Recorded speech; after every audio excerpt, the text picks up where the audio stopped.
listening to pause. We pause for a second or two. This is episode 115, Confused Groups.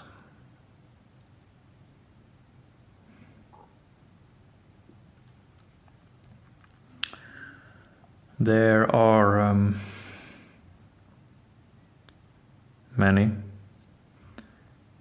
confused groups right now. Confused groups of people. There is a lot of motion.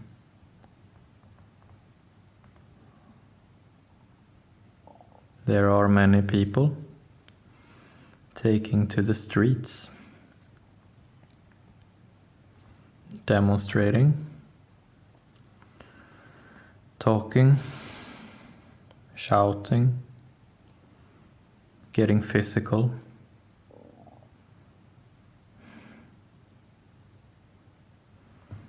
There are clashes between groups.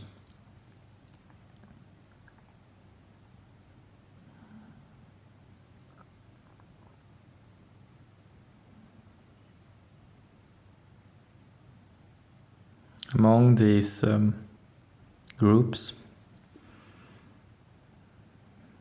there are some emotional similarities.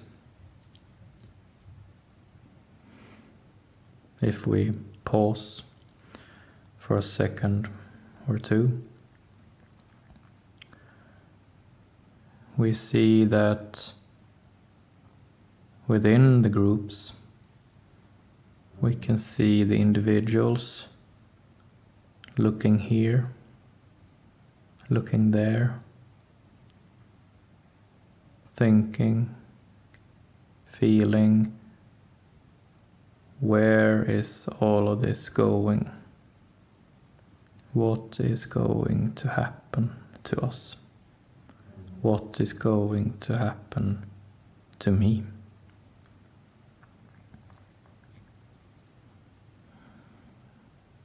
We are restless. We want to find out now, not tomorrow, and not the day after tomorrow. We want to find out now if there is any hope.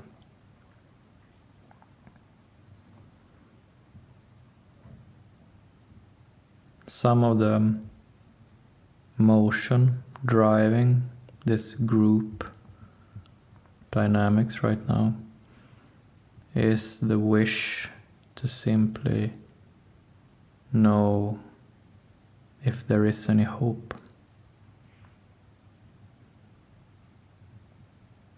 We want to know. The suspense, the not knowing, is extremely difficult to bear.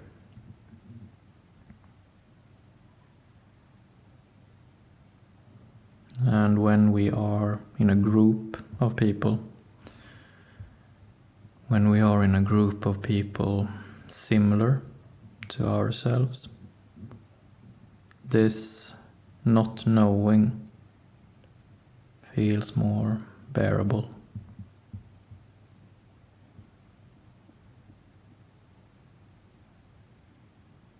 So we look to one side. Maybe this person knows something. We look to the other side. Maybe that person knows something. It grants us the sense of that we are collecting information, that we are getting closer to our goal, that we are getting closer to knowing if there is any hope or not.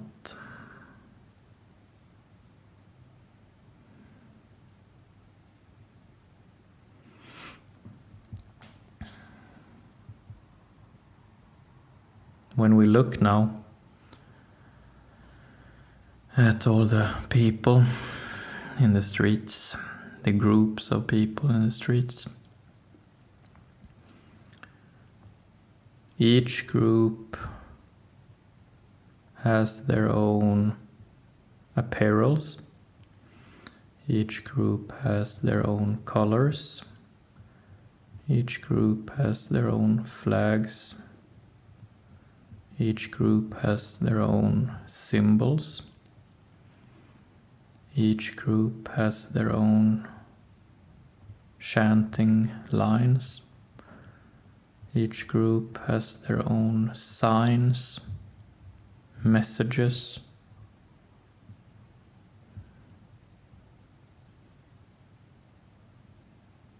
And all of this is clashing against each other, out in the open.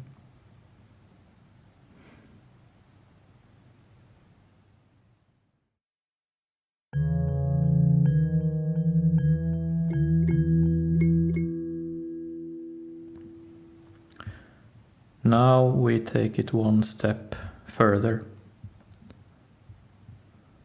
Given this context, given this current situation, with the different groups we just described, and that they have taken to the streets, and that they are clashing. When, you could say if, but we will say when. When something big happens on the political arena, the international arena, something terrifying, something big. When something terrifying and big happens, all those groups in the streets will have their situation right now being flipped, being changed in an instant.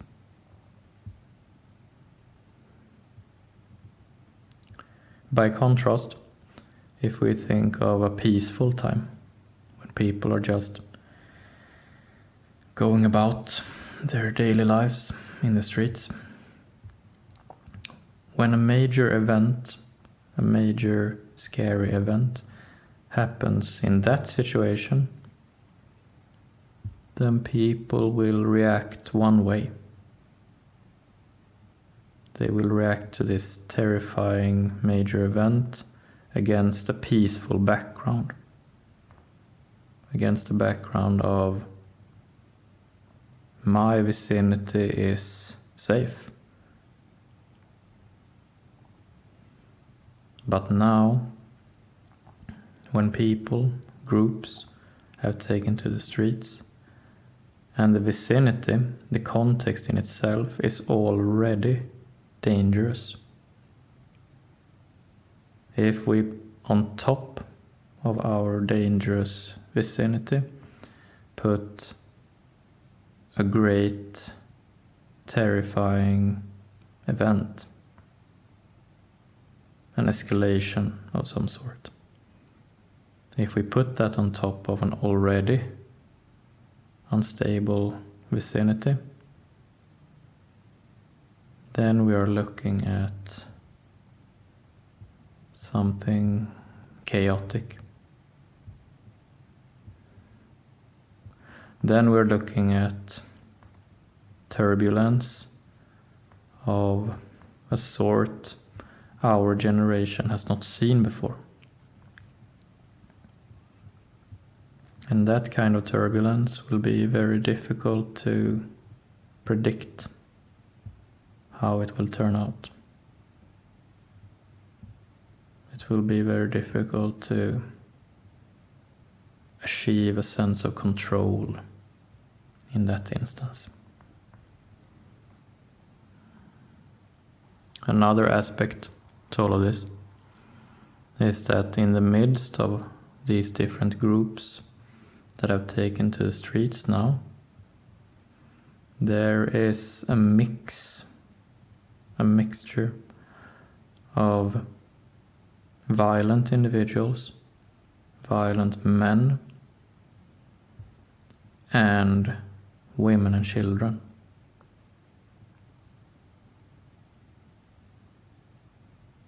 There are not only violent men or women and children, but a mixture of the two. And once we mix those two groups, violent men and women and children, the situation becomes very volatile. And the way we think about our lives can switch very quickly when we have that volatile mix of violent men and exposed children and women.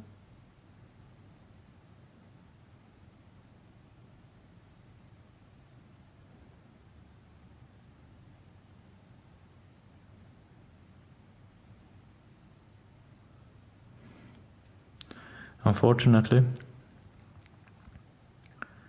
we will need to prepare ourselves to see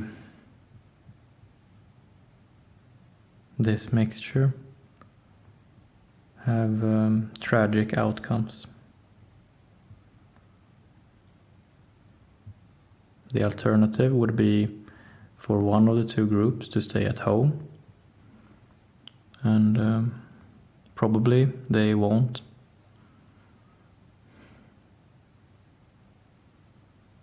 So we will have to witness that tension playing out.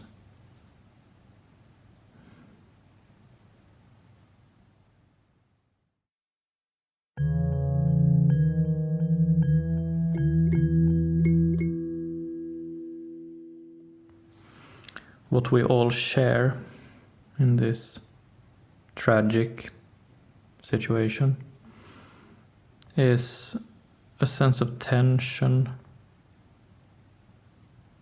that is gradually becoming resolved.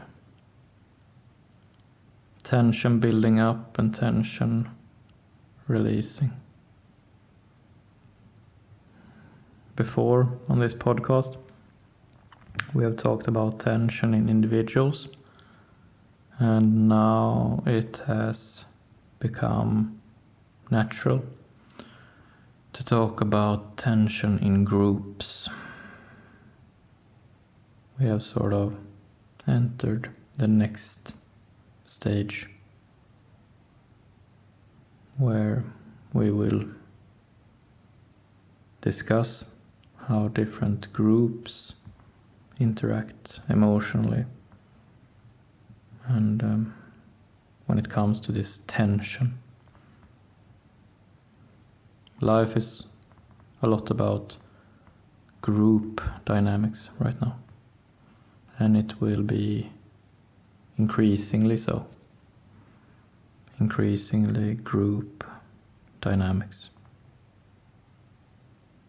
Group dynamics do not play by the same rules as individual dynamics. Group dynamics is more prone to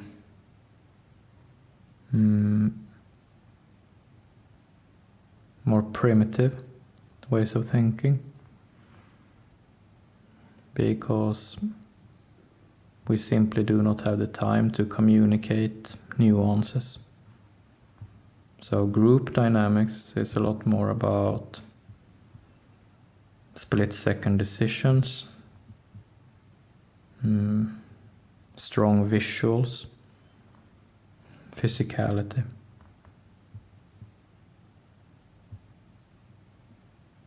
In group dynamics, those individuals who carry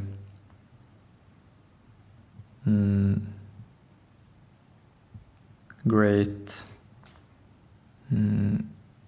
determination, who have strong visuals in their appearances and that are physical, will become more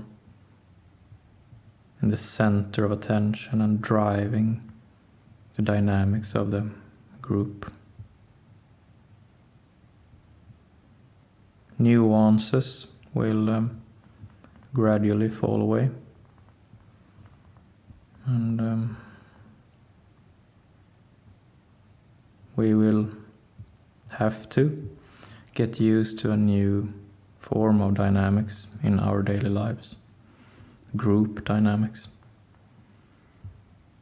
In Western society, where we have grown accustomed to individual dynamics, this will prove very difficult. We are simply not used to it.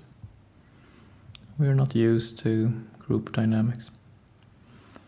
And this is one reason why the different groups we're seeing taken to the streets are feeling so confused.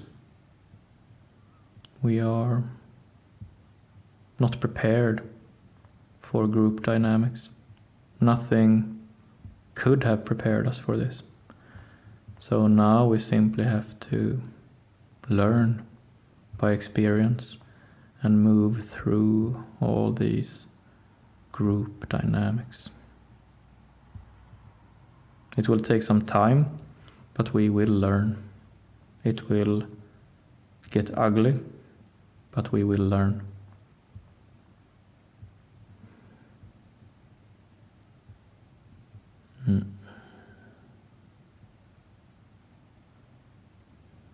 That's it for today. Thank you.